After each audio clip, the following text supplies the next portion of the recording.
welcome to the Art Workshop. I'm your host, Christopher Epling. Thank you so much for tuning in today on Pike TV. We really appreciate that. You mean a lot to us, and we hope to bring you some programming today that you're going to enjoy and be able to participate along with us even at home. It's so wonderful for me when I meet people that say that they watch Pike TV and they enjoy all the programming that we have here on Pike TV, and it just, it's nothing more rewarding than that. So we want to bring you material and content that you are going to enjoy, and the purpose of our show here, the Art Workshop, it's really interactive. It's not necessarily just you watching me draw, it's you watching me draw and participating if you want at home, and you can. And a lot of people who are participating at home are finding that they are surprising themselves because they are following along step by step, and at the end of that they have something that they're proud of and really cool and to show and just show off and surprise yourself. So I encourage you, if you haven't tried yet to follow along, today be the day that you do that, okay? All right, so I'd like to also encourage everybody to send in your artwork. We love to see our community's artists, and we want to showcase your work. That's another important goal that we have for the show, and something that we really hope to do more of in the future. So if you have artwork, it doesn't have to be artwork that you've done following along with me here on the Art Workshop. If you've done something at home, even quilting, I'm talking any craftsmanship that you have. I don't, not necessarily has to be art. If you've quilted a beautiful image pattern, something you'd like to show off that design, please send it in to us. You can send in your work to piketv99@gmail.com. And when you send in your work, be sure to include your name, a little bit about yourself, so where you live, maybe your age if you want to include it. You don't have to. If you're a student, we'd really like to know where you attend school.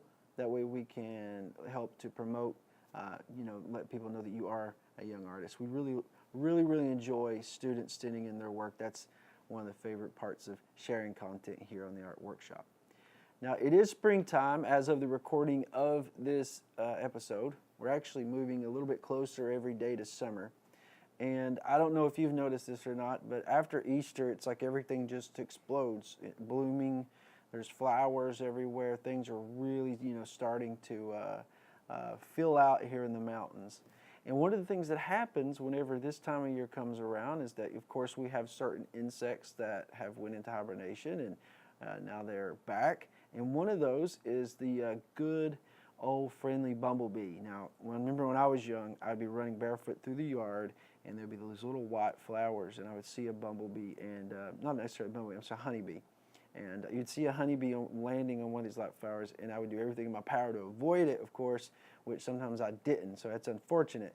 And that's another thing, too, before we start drawing today, that I'd like to talk a little bit about. The honeybee population, if you know anything about it, it's dwindling. The numbers are significantly lowering every year. There's some of it increase. I talked to a beekeeper earlier, actually today, who said that it looks like a good pollen year, so that's good for people who raise or have bees or keep bees, but those of you with allergies, it's not. I'm sorry. I'm a little bit in the boat with you. But honeybees are important. They do so much, and if you research anything about them, you can see that it's not just making honey. They are a vital part of our seasons. So if you see one, just let it be. Watch it from a distance, or you can draw it like we're going to do today. So join along with me. All you need is a pencil, paper, and a little bit of ink if you have one. Ink pen's fine. You don't necessarily need the things that I have, but if you have those at home, it will make it a little more interactive so you can follow along, okay? So what I have is a piece of paper, of course. This is a little thick. I like to show what mediums I'm working with at all times. Can't really see from home, but this paper is probably about a 100-pound weight paper. This is actually made more for watercolor, which is what I want today because ink is wet. So if you have a paper such as rice paper that I have here, this is Japanese rice paper. So what this is that they compress these rice fibers, these long fibers, is actually from the kozo bush, or it's a mulberry bush in Japanese. And basically they press these down so much that you get this paper. And So one side is really great for strength when it comes to absorbing your wet mediums, and the other side's more for pencil. It's smooth paper.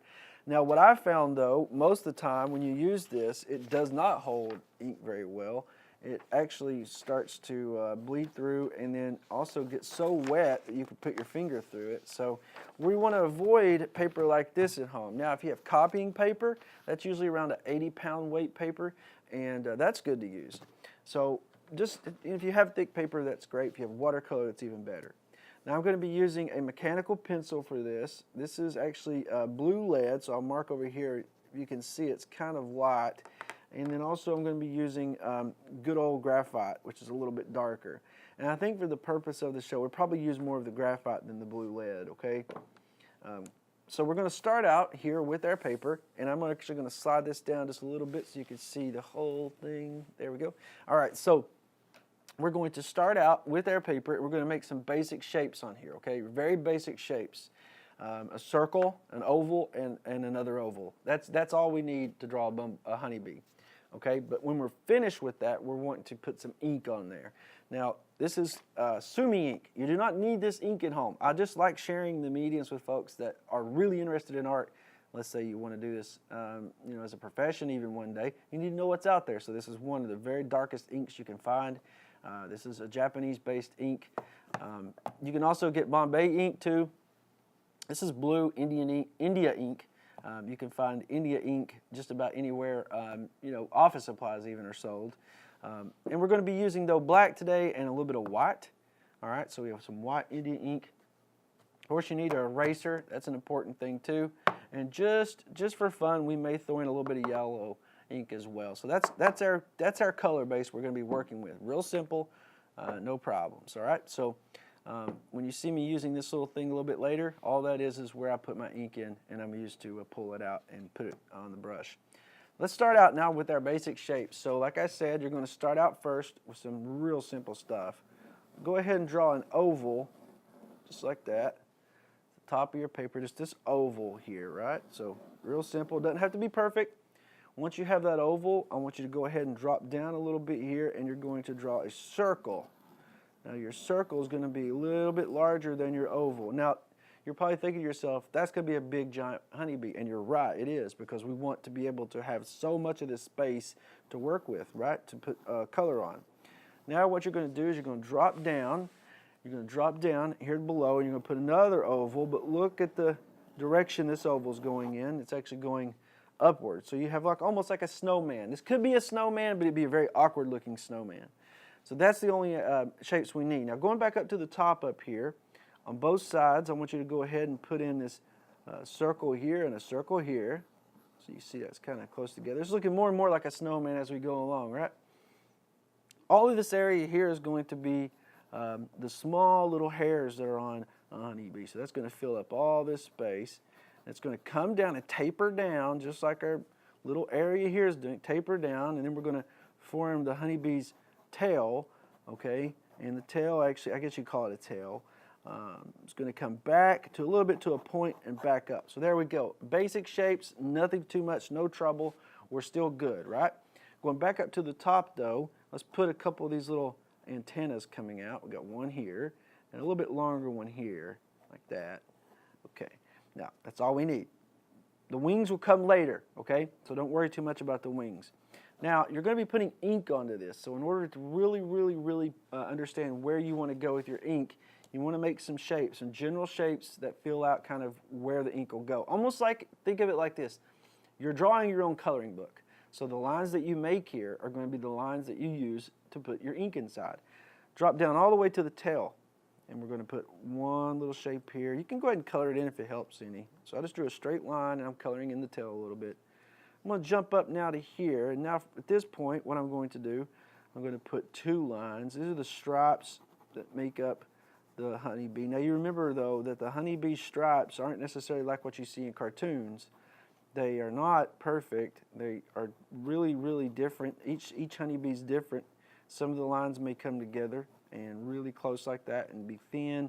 Other times you might see one that's really wide. It just depends, right? Honeybees are like people. They're all different. okay?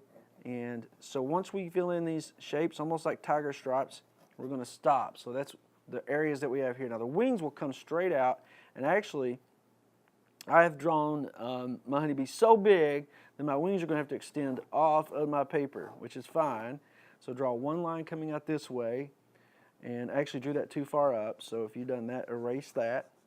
We will make happy mistakes, no doubt. That's all a part of it.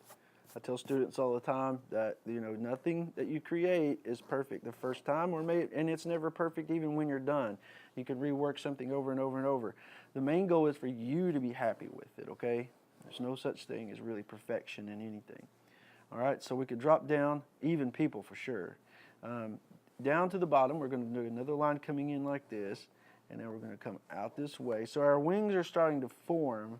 Just make the lines kind of bounce a little bit. What I mean by that is you got a little bump here, comes down. Looks like maybe the L will bend out a little more. You have another little hump here and a bump there. Just some, you know, give it some personality, some texture, some differences. So it's not all the same. Now let's not put any of the little tiny, I guess they're veins. I'm not really sure what these are, but these lines that make up the wings, we're going to hold off on those just for a little bit. I'm going to sketch this side in though to show you what both will look like. Something like that. Real sporadic lines. Like I said, these shapes that you use to make up the anatomy of a honeybee are all different. Everyone's different. So your honeybee is going to be way different than mine, right? That's okay. That's great. That's what we want. I guess we'll go ahead and just make the lines on this side too since we're already at it. I'm going to bring this line out to here and stop like that. Okay, this one might connect to another one here. It comes out like this. We have another little shape that comes out and just goes all the way out to the edge, and then you have maybe all these little tiny connecting veins here. Might make up another little tiny line, and this one here as well. So just make some lines connecting your lines together. Okay, what I mean by that is you draw some lines going straight out and then connect them together sporadically. Don't make anything the same on both sides. Okay, go back up now to the head. Now the head is actually going to be coming off of the body just a little bit. The eyes really make up more of the head than anything. Honeybee's eyes are actually shaped like almonds a little bit, okay? It has this almond shape to it. So those circles work great to let us know where we're going to be placing the eyes, but we want the eyes to look a little more like almonds, so you can do that now. In the back where the little hairs are, these little tiny, very, very small hairs make up the back. We want to add a few stripes in here as well. Real sporadic stripes with my pencil. Go back up to the eye now and shade it in. I know I move kind of fast. I wish I had more time to spend with you each time we visit, but maybe one day we can extend it a little more, but right now we have to move a little fast. I'm sorry if I'm moving too fast for you. You can always record the show, or you could do one better. We record it for you. Go to Pike TV 99 on YouTube and search for us, and you'll find us there. And all the workshops are there, perfectly assorted for you to go through and participate in every one of them. All the ones we've ever done, especially a very embarrassing one where I had to dress up like Bob Ross, which we won't talk about today. But anyway, that was the 50th anniversary. It was a great show. You should check it out. Now, our little honeybee is doing better. He's really starting, or she's really starting to fill out more. Or actually, I guess it would be a he because the queen is the only female, I think. Or maybe there's more. I don't know. I'm not real sure. All right. We have the pencil drawing finished. Let's go now jumping into the ink. This is one of my favorite parts, so I'm going to grab all the things I need for ink out. Everything together. Grab a quick drink. My throat's dry. Sorry about that. Talking a lot will do that. Let's go ahead and add some ink down in here. I'm just going to fill one side up. Oh, by the way, folks say I talk a lot all the time anyway, so my throat's sort of always dry. A little bit of ink here. Now, we want to get a little bit of yellow on the other side. This ink you have to shake up. It's really interesting, the dye that they use to create this ink causes it to need to be shaken up, or shook up, excuse me, a little bit. I'm going to pour a little bit. We don't need much of this, just a little bit. A little bit will go a long way, too. I used to want to do an overkill. I'd pour the whole thing full of ink. You don't need that. So I'm going to grab my brush now. This is just, and I didn't mention you needed this, but you do. So otherwise you could just use an ink pen and color this in, but it'd take a lot longer, but you could do it that way, okay? Take my brush, I'm going to dip it in, get that on there nice and thick. Pull it on the side a little bit. Now what we're going to start doing is real simple. We're just going to trace our lines. So we're going to go down all around our little bee, tracing these lines that we've made, okay? This is the fun part. You can get a little, you can have fun with this too. Don't be real, you know, you can be really precise, or you can get in here and really have some fun. And that's what I'm going to do. I want to have some fun with this. So I'm going to just go in and I'm going to start making all these little lines that make up the little hairs on the little honeybee. And I'm going to do some thicker ones and some thinner ones. And I'm going to do this all around the body. So all around the tail, even down here. And the tail is going to bend in a little bit. And we're going to come over here to this side, bring it down this way. Our little honeybee's starting to take form now. Go back up that way. Now we got our wings. So let's start here. I'm pushing down as I go out, making the line go thin to thick. And I may even change the width of maybe one part of it if I want. It doesn't matter. You're always changing things and reworking them. I am anyway. So if you're drawing one piece of the art that you're focused on, then you may notice, hey, this other section over here needs a little work. The good thing about it is you don't necessarily have to follow the lines you made. Unlike a coloring book, you know, we can erase our lines at the end, so coloring in the lines really don't apply to us here. We just want to have fun. That's the main goal of art, is having fun. If you're drawing and you're not having fun, you may not be doing it for the right reasons. I'm just saying, no, I'm sorry, but art is meant to be fun. You're meant to enjoy yourself. Now I will say this, and I'll be very honest while we're drawing in these lines. Sometimes when I draw something and I show it to someone, it's you know, you get a little nervous. You know, you're your own worst critic, and no doubt if you love art, you are. I am. Every artist is. So you may show me something that you've done, and I think it's absolutely amazing. But then you, on the other hand, may look at it and say, this is not good. I could have done better. The only reason I know that to be true is that I do it all the time.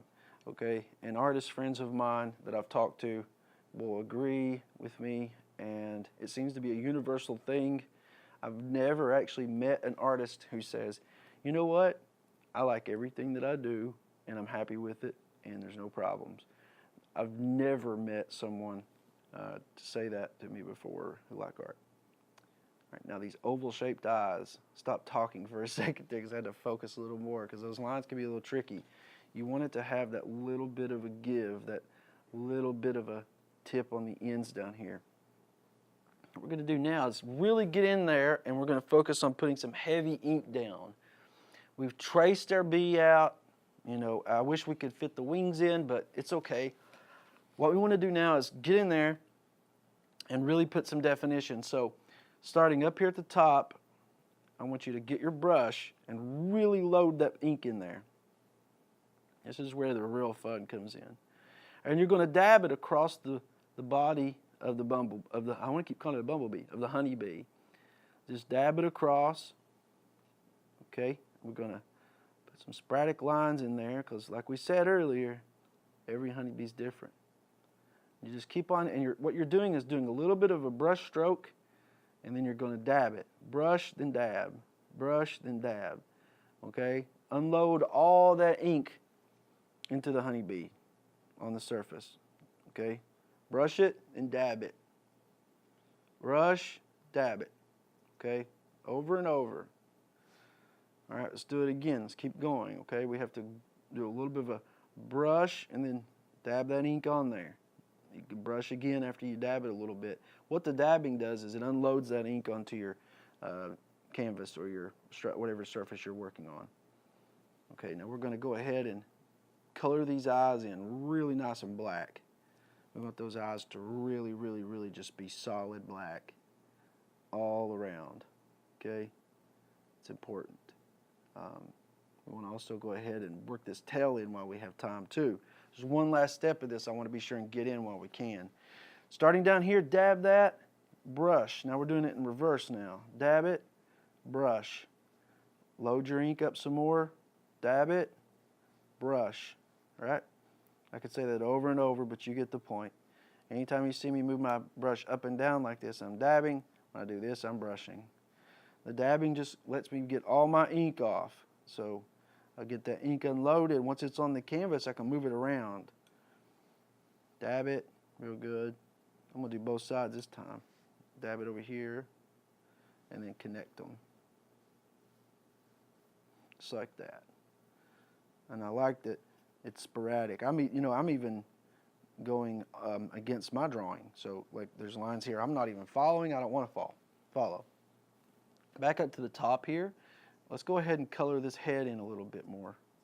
And then this last step that I said I wanted to work with you is one that we're going to go and we're going to put some very small lines in. We're going to go in here and we're really going to put some nice detail in the body of the honeybee. All right, we got the black. Now I'm dabbing and moving my brush all around now. You can see how this kind of works. The more ink that you apply, the more shadow it looks like you have. If you're following along at home, you know that the ink, if you have an ink pen, you can't really necessarily do this dabbing technique. And it will take a long time to color this in, but you can do this without necessarily having a brush. It's very feasible. All right, there we go. Last step. Now we're moving into this section of the project where I love to use a whole lot these technical pens. You don't need a technical pen at all. The technical pen is designed to give you small little lines. You can't necessarily see that. I think I'm going to jump up to a small brush so you can see. Let's see what this 0.7 does. That'll work. So what the technical pen will necessarily do will give you the ability to go in and make these lines. And that's the only reason I'm making these lines right now is the shadow of the honeybee coming up from the base. Just like this. And I'm only, if you notice, I'm only working on the edges moving in. I'm not working on the top. I imagine this little guy's flying over a yard somewhere here in Eastern Kentucky, and he's looking down thinking about what flower he's going to land on. So the light source is on his back looking down. So in that case, all of this that we see closest to us is going to be filled with light, sunlight. All right, so just a few lines here and there. It doesn't have to necessarily be anything really over the top. If we had an hour to work on this, we could really put some detail. But you gotta see that we're only got a little bit of time with each other, so we have to work a lot in during this time. One day maybe we'll have more time. That might be good. But right now we're going to work with what we got, and we love the time we got. This is great. At least we're able to spend time together, right? So let's go ahead and work these lines some more, because there's something I want to do with you before you leave, or I have to leave today anyway, and say goodbye until next time. There's one more thing I want to do with you here in a second. Okay, now we've really scratched up our bee pretty good. We put some of these little hash marks. This is hash marks when I do this. See me make some straight parallel lines like that, and then I go back in and I go like this. I'm just making basically crossing. So I make lines and I cross them.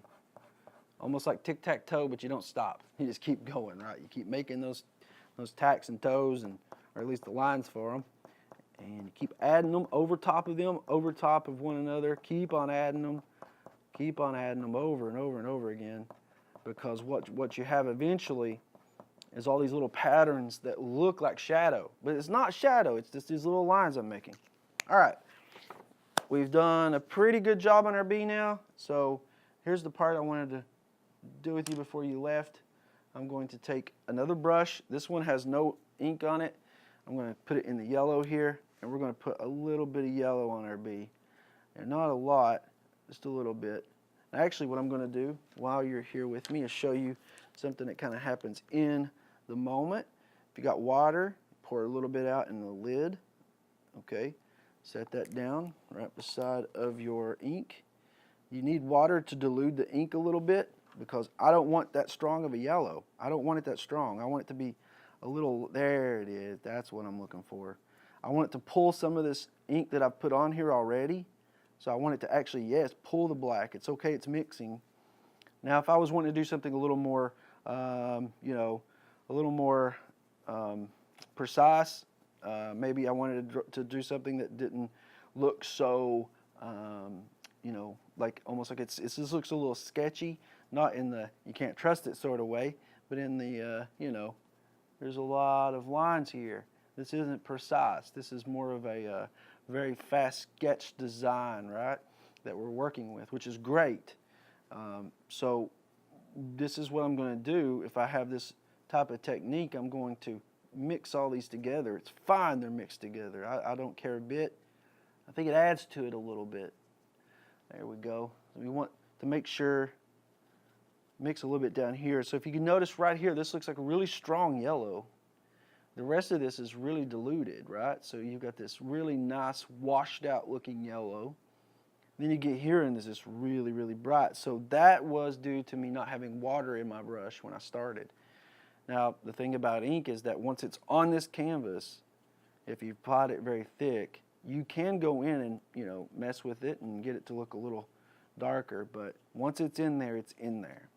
So in order to compensate for this, what I've done, I'm going to go and grab even more yellow, and I'm going to just work around the edge down here where this one really yellow part was there, because it was sticking out by itself. It looked too bright, right? So now that we've put more ink, non-diluted ink down here, what we have now is a little more uniformity, right? Now the last thing I want to do before we stop is the wings. I want just to get a little bit of something going on out here in the wings. They look too something all themselves with nothing going on. So let's put a little bit of diluted ink and a little bit of yellow out here in the wings too. Not much, just in pieces here and there, something like that, right? Okay. Now you never want to stop your work until you've signed it, and this white ink that I promised we'll use, we actually don't need to, because what we've done here, if you notice where there's white in our drawing, that was the effect that I was going to do with the white ink. But since we allowed there to be nothing there, it provided us a color, which is the color of the paper. So that's one other technique you can use if you don't have white ink. Just don't put ink there, right? So I'm going to definitely sign mine. Sign your work. Always sign your work. It's so important. And anywhere's good. There we go. I put the year too, just to let me know when I did it. So our little honeybee, he or she is, and I'm not sure about that, so anybody who actually knows a little bit about entomology can call it, you know, write in and send your artwork while you're at it too, okay? I'm not going to answer your question unless you have artwork. No, I'm kidding. I will totally answer your question, or you even can help me understand something better, like, is there only one female honeybee, the queen, and the rest are male, the worker bees, or is there a few female worker bees out there? Maybe they don't want the responsibility of being queen, so they're just going to do their own thing and get some honey. I don't know, but we have a honeybee, and that's all that matters. So I hope you've worked along with us. Be sure, send in your work, piketv99@gmail.com. We'll share it right here on the show next time, and I look forward to seeing what you come up with. So enjoy spring. Watch out for honeybees. Let them live. Give them some space, please. We need them. And until next time, I'm Christopher Epling, and keep drawing.